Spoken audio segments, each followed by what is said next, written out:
Redfall is the latest game from famed studio Arcane, and unfortunately it has been in the news for not being as revolutionary as Prey or Dishonored.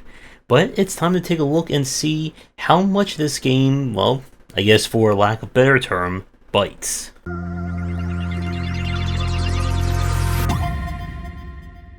With Redfall, our story is that an island town has been besieged by vampires, and not your normal garden variety vampires, but the super magical block out the sun kind of vampires. And it's up to us and maybe 3 friends we can find them in order to take back the island and save everyone from the vampires. So while the game can certainly be played between single and multiplayer, it definitely seems to be built around multiplayer. The different characters each kind of operate as their own quote-unquote class, similar to that of Borderlands. Every character will get access to a unique passive tree, and they'll gain 3 special abilities that you unlock fairly quickly. Now, one thing that is immediately a knock against the game is that there is no crossplay, and you cannot do drop-in or out multiplayer. And progress is only saved to the hosts, so that's not really off to a good start. As for the gameplay itself, this is kind of open world shooter. The town itself is completely open to you to explore, and the entire game seems to instance to your level, or I assume to the host's level if you're playing this in multiplayer.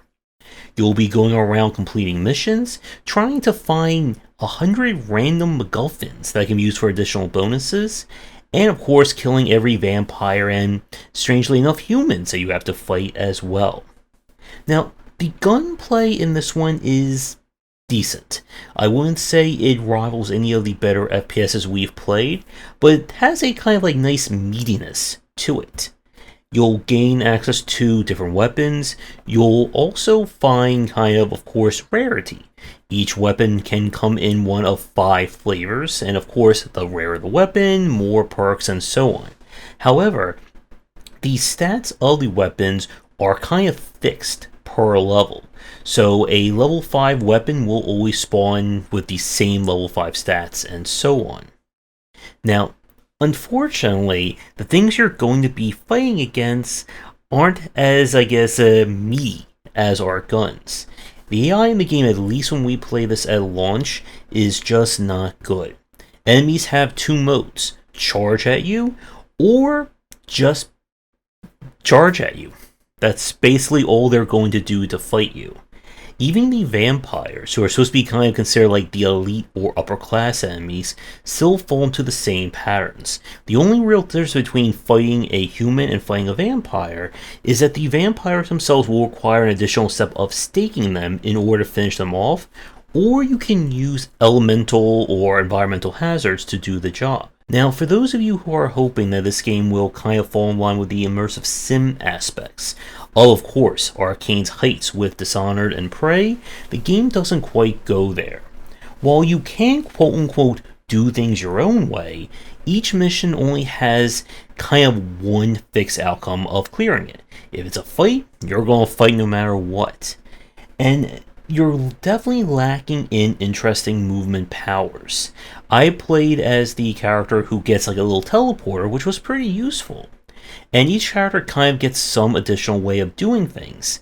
But all in all, it's just, the world itself is not really set up to have the same level of environmental detail and level design detail that we saw from Dishonored and Prey. Now, progression itself is tied to your level, and as you level up, additional features will become unlocked, and more things will happen in the world itself, and I'll come back to that in the back half of this video. So, with that all said, the basic gameplay of Redfall, it is not bad. I know a lot of people are making it out to be the worst game of 2023, but the moment-to-moment stuff, when it's decently running, isn't that bad. Unfortunately, it's when everything gets put together that I noticed some very unusual trends with this game that makes me think that this development did not go as planned. And I'm going to spend the back half of this video kind of theory crafting my thoughts after playing the game for our entire stream. But before we get to that, as always, if you're interested in more of my thoughts on design, then be sure to check out my game design books. For entry-level students, we have 20 Essential Games to Study, and then the Game Design Deep Dive series that takes an extensive look at different genres, with more coming soon. I'm going to let some B-roll play as we muse about Redfall. Now, of course, one of the other major issues, and let's get it out of the way really fast, is the technical ones. I had a case where the enemy eye would just literally walk into a death field, and as I said in the last part, just the general AI when it comes to combat doesn't quite work. And the other major point, of course, is that this is all wrapped up in a $70 price tag game, and I play this on gamespass, which I think was the best way of financially playing this one. But I tend to talk more when it comes to games that have issues to them than the ones that I genuinely really liked, just like when I did my analysis on Battlefield Wonderworld.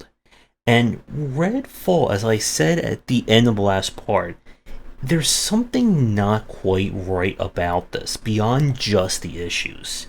And I was musing about this on stream, but as we were playing this game, the thing that I was noticing is that these different design elements just aren't fitting right. And makes me, or leads me to believe that somewhere along the line, what we got here with Redfall is not the original vision of this game. Either it started out as a live service game and then those elements were ripped out of it, or it started out as another game and then developers were given the mandate to try and turn it into a live service game. As you play further in, more and more of these elements of trying to give a sense of daily or weekly play began to make themselves known. At one point we unlock randomized dungeons that appear in the world. Each dungeon has different modifiers to it, and there's of course the best loot available. And it just reminds you again of something that could be fit into a daily or weekly rotation. The 4 different characters in of themselves, again, just don't have enough abilities or cool stuff that could make them worth playing all the way through. But if it was just one character with all these abilities, again, like in a Dishonored or a Prey, it would make things far more interesting. And again, with the gunplay, that if the enemies and the variety of combat were better synced with these weapons, it could have been a fantastic shooter. And I was kind of talking about this on the stream, that now I really want to see someone try and do a game like this, but using the more down-to-earth gunplay of a game like, what was it? Oh yes, it was Hunt Showdown. With the entire gameplay, when we play this for about 3.5 hours, and while we only got to, I think it was level 8 or 9, I even completely forgot by now, the game was just not really showing anything to give a hint that there is more depth to it. There's only a few enemy types. Vampires do get some interesting powers here and there, but nothing again that would make the combat more interesting. And as I said a minute ago, every time something new was introduced, the whole hub area, having to get different rarities of items, it just screams of a live service design when this game is obviously not meant for it. And as a kind of a major proof of point of this, when I looked at the store page for this on Steam, they're promoting a quote-unquote hero pass that you'll eventually be able to buy access to 2 new characters, which again I assume means 2 more perk trees, 2 more stuff like that. But here's the problem. If there's no new content coming, if there's nothing that's going to elevate this gameplay or add new elements to the mechanics, 2 new characters is not going to do anything. And I saw footage of someone playing the game on the highest possible difficulty, and the AI just operates the same way. And it is entirely possible we may have that situation from that Alien game, that maybe someone left a comma in some place and all the AI got turned off or nerfed.